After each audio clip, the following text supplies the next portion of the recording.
Watching a former brother take possession of your family while you are on the outside looking in is the ultimate betrayal. There was no private phone call for Mendeecees Harris. There was no polite sit down for him.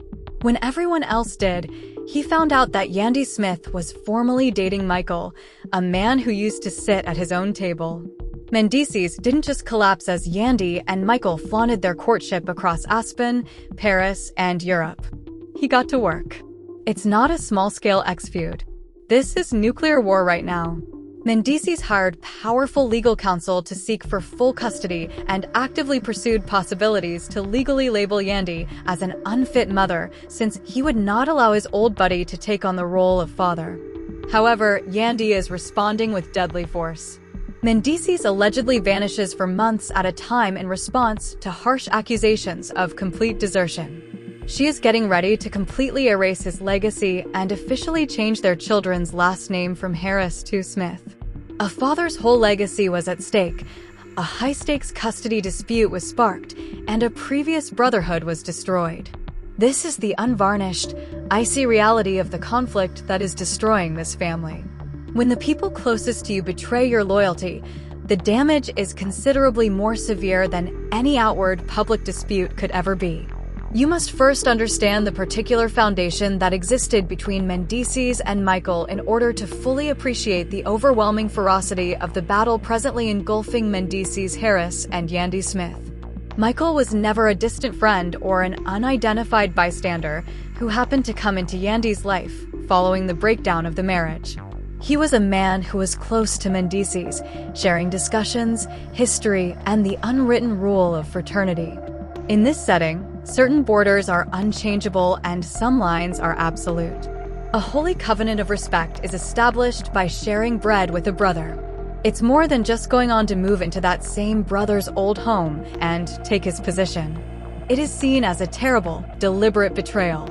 Mendeecees could handle a typical split, but when he saw that the man currently holding his ex-partner's hand had formerly been a reliable comrade, a personal separation turned into a vicious, deliberate attack on his dignity. The shameless jet-setting method in which this union erupted over the world, rather than just the union itself, was what turned this sting into a total conflagration. Yandy and Michael didn't try to hide or minimize their developing bond. Rather, they embarked on a high-profile, global show of luxury that enthralled spectators every place. Their passion became an irresistible sight, from the immaculate, snow-covered slopes of Aspen to the lavish boulevards of Paris and exclusive resorts around Europe. It's difficult enough to see a former partner rebuild her life, but seeing her fly across continents and live opulently next to someone who used to be in your inner circle transforms your quiet annoyance into public shame. Every reported trip across European cities and every high-resolution photo in Aspen served as a continual reminder that Mendeecees had been totally replaced. Mendeecees had little chance to reflect on the change in privacy because it was a magnificent stage of romance. However, neither the opulent trip nor the public show was the most devastating part of this whole discovery. It was the methodical, icy way that Mendeecees was kept in the dark. Basic respect necessitates a private discussion before introducing a new figure in any adult separation, particularly one involving a shared family. Mendeecees did not get this kind of gesture. There was no attempt to lessen the shock, no prior warning, and no private phone conversation. Mendeecees was completely taken by surprise, learning about Yandy and Michael's relationship at the same moment as everyone else. Any last illusion of mutual respect was obliterated when you discovered that your ex-partner was seeing your former pal in public instead of speaking with them directly. It made one thing very evident. Mendeecees' status, honor, and viewpoint were no longer taken into account. This insight caused Mendeecees to undergo a profound psychological transformation right away. An unforgiving defensive anger quickly developed after the initial shock. This ceased to be a case of romantic lingering or hurt ego for Mendeecees. It quickly turned into a dispute over his authority as a parent, limits, and respect. The idea of Michael, a guy who disregarded the unwritten standards of fraternity, being near his kids became into a clear boundary. Mendeecees refused to watch helplessly as a former buddy took on the role of father in his children's life. The emotional repercussions reached a breaking point. creating the explosive foundation for a bitter conflict that would soon spread from personal grudges into the legal system. The emotional strain on Mendeecees reached a breaking point when pictures of Yandy and Michael's jet-setting relationship appeared every place on the internet. Quiet amazement quickly gave way to what can only be called a full-blown nuclear response. For Mendeecees, the boundaries had been crossed well beyond any possibility of peaceful communication or reconciliation. The reality behind closed doors was far more turbulent, even if the public portrayed this as the typical resentment of an ex-partner witnessing his former lover go on. Mendeecees wasn't vying for Yandy's love. He was trying to protect his status as a parent and, more importantly, as a man. The unavoidable reality of Michael joining his kids' everyday surroundings served as the ultimate trigger for this outburst. Mendeecees were required to draw a line in permanent ink. Pursuing a love relationship with a man who had violated the unspoken code of brotherhood was one thing. For that same guy to assume a role of power or influence over his offspring was a very other matter. It was an unbearable affront to consider his children living, traveling, or spending time with someone he considered a traitor. Everyone in Mendeecees' social circle could clearly see where he stood. Without a heated argument, Michael would never be allowed to play the part of a parent or be in close proximity to his kids. Mendeecees didn't only vent his rage in solitude or through mysterious messages on the internet when his feelings got out of control. He organized a vigorous legal campaign. Mendeecees formally hired legal counsel to begin a quest for full physical and legal custody of his children after realizing that vocal protestations are ineffective in family court. This wasn't a little request to change the visiting schedule. This was an outright attempt to remove his kids from Yandy's main care. According to accounts, Mendeecees and his legal team started aggressively looking into ways to legally label Yandy as an unfit mother, which turned this disagreement from a bitter argument into a full-scale legal battle. The ultimate high-risk nuclear strategy in family law is to pursue an unfit mother designation. It necessitates proving that a child's general well-being is directly threatened by extreme instability or environmental harm. Mendeecees indicated that he was prepared to forego all courtesies by taking into account this drastic legal option. He sought to portray Yandy's choices, particularly the inclusion of a contentious person and the emphasis on a public romance, as proof of weakened parental judgment. Their broad inner rings were rocked by this forceful move. Yandy and Mendeecees have been putting up a unified blended family front for years, overcoming significant personal obstacles and public scrutiny together. However, Mendeecees essentially destroyed any remaining civil basis between them by going into court with the intention of undermining her suitability as a parent.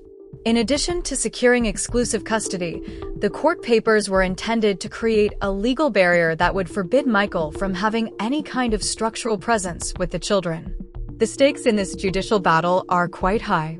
Such custody disputes turn the courts into a cruel battlefield where every individual decision is scrutinized under oath.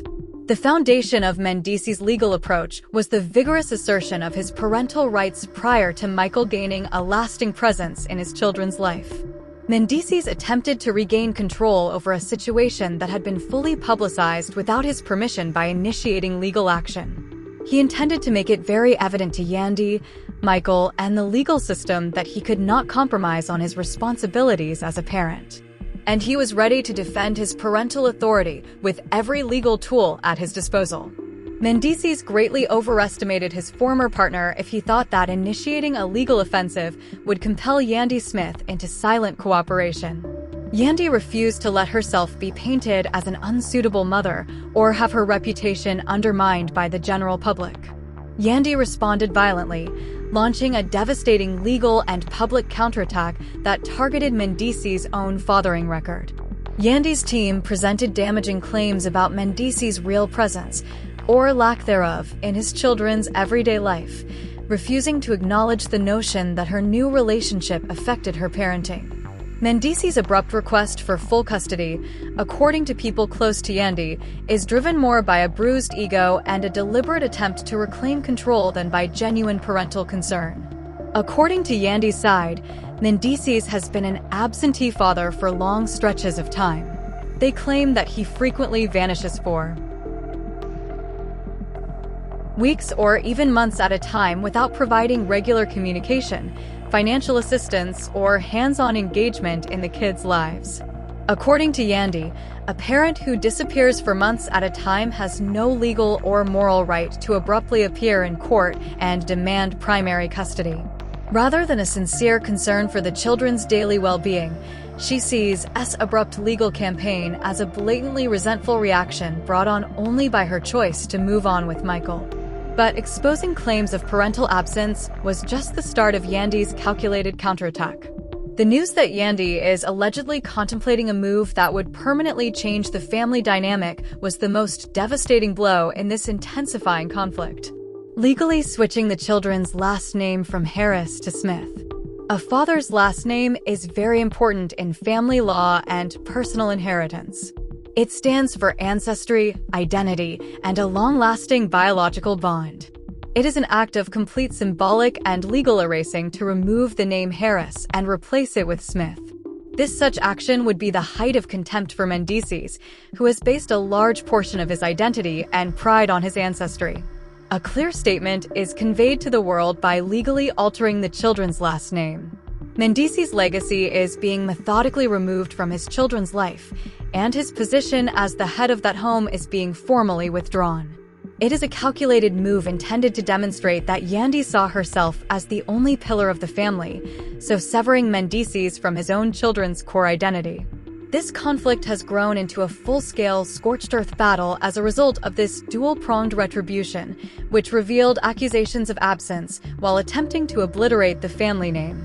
The years-long unified front that Yandy and Mendeecees put on for the world has entirely collapsed, to be replaced by acrimonious legal tactics and enduring hostility. A complicated legal battle for custody, character, and legacy has grown out of what began as a very personal betrayal involving a former friend in Michael. Beyond sensational headlines, this conflict has far-reaching consequences. Mendeecees is now caught in a high-stakes struggle on two fronts. He must fight to legally prevent his ex-brother from taking on a parenting role while also defending his own parental record against accusations that might forever harm his legal standing. The caustic aftermath threatens to permanently change everyone's life as allegations of desertion and unfitness fly in opposite directions. A path of shattered trust, high-stakes litigation, and an uncertain future for the kids caught right in the middle of the storm have been left behind by the formal collapse of the legacy they spent years creating together. It's important to keep in mind that everything covered in this video is just for fun and criticism before we end up today's breakdown. In the end, none of us really understand the precise private discussions or interpersonal dynamics occurring behind closed doors. Instead, we are examining public headlines from the outside looking in. Despite leading prominent lives, celebrities are still regular individuals dealing with difficult co-parenting issues, complicated family structures, and emotions. This content is not intended to make final judgments on people's personal lives or decisions in the real world. Rather, it is made exclusively to examine pop culture subjects and popular tales. I now want to give you, the audience, the microphone. After a public breakup, this scenario poses serious concerns about co-parenting, personal boundaries, and loyalty. Regarding this fallout, where do you stand? Do you believe Mendeecees has a right to be furious over his old buddy becoming involved in his kid's life, or is he allowing his pride to control his legal tactics? Conversely, do you believe that Yandy's counter-allegations are valid, or does thinking about changing the name go too far? Let's start a genuine discussion by leaving your candid opinions in the space provided for comments below. Please press the like button if you liked this in-depth look. It only takes a moment and really aids in channeling out. Remember to turn on the notification bell and click subscribe so you never miss another analysis of the biggest pop culture stories. Share this video with a buddy who keeps up with the latest celebrity opinion. I appreciate you watching. I'll see you all in the future video and be safe.